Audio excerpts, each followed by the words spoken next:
principe de la pyramide inversée, il est extrêmement simple. Il consiste à simplement avoir foi dans le fait que tout le monde est intelligent, que tout le monde a envie de bien faire, que tout le monde est capable d'être entrepreneur, que tout le monde est capable d'être autonome et d'être responsable, à condition d'être mis dans les conditions qu'il faut pour faire émerger ses qualités, et que les sièges, et notamment les patrons, ne sont pas là pour prendre des décisions, ne sont pas là pour réfléchir à la place des autres.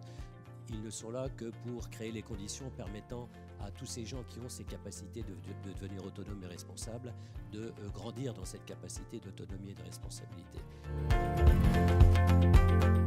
Le rôle d'un patron, c'est de prendre l'angoisse et de donner de l'énergie. Il y a beaucoup de patrons qui font l'inverse.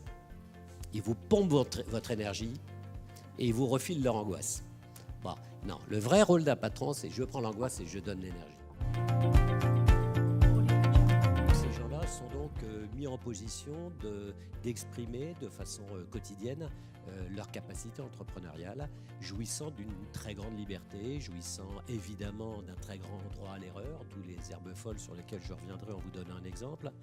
Et tout ça marche bien parce que quelqu'un comprend par l'intelligence et qui comprend qu'on est là pour le développer, le faire grandir dans cette capacité à être autonome et responsable, évidemment il vous le rend au centuple.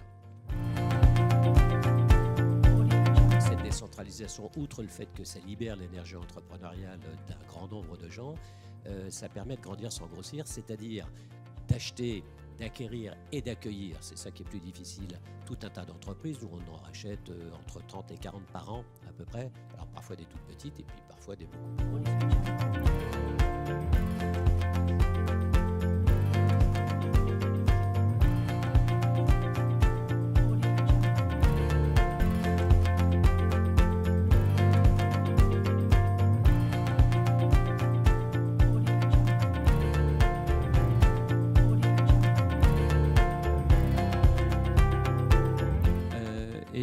La deuxième place to work au monde et aussi en Europe. On est numéro 2 aussi en Europe.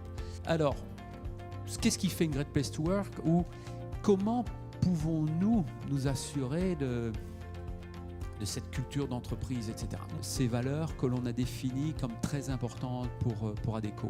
Esprit d'équipe, orientation client, la passion.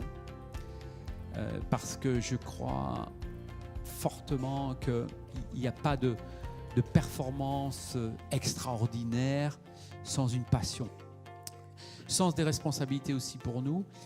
Il faut qu'on ait ce sens du client, être à l'écoute du client et puis avoir l'esprit entrepreneurial en se dire mais tiens, de quoi mon client a besoin, c'est quoi l'évolution chez lui, l'impact de la transformation du travail. Quand on regarde tous nos grands leaders dans le groupe, quelles caractéristiques ont-ils ? Et on a identifié 6. C'est la collaboration et l'impact qu'ils ont. Deuxièmement, souplesse d'apprentissage et curiosité.